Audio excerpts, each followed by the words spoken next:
आम वाताचे चिकित्सा सूत्र लंघनम स्वेदनम तिक्त दीपनानि कटुनीच विरेचनम स्नेहपानम बस्तयश्च आम मारुतैः वृक्ष स्वेद विधातयो वालुका पोट्टलयस्तथा उपनाहश्च कर्तव्यस्य अपि स्नेह विवर्जितः।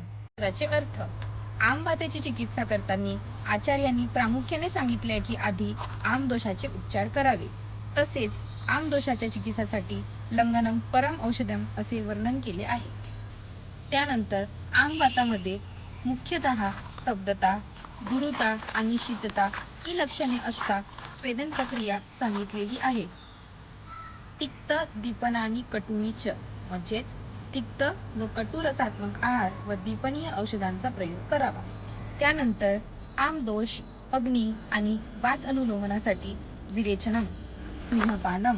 आम दोषाच्या चिकित्सामध्ये आपल्याला स्नेहपानासाठी वृक्ष तेलाचा वापर करायचा आहे। बस्तयश्च आम मारुतैः तसेच बस्ती चिकित्सा व आम आणि वात दोषाची चिकित्सा सांगितली आहे। त्यानंतर विविध प्रकारचे वृक्ष स्वेद जसे की वालुका स्वेद, पोट्टली स्वेद व उपनाह स्वेद यांचे वर्णन केले आहे आणि अधिक स्त्रोतरोध होऊ नये म्हणून स्नेह विवर्जित सांगितलेले आहे।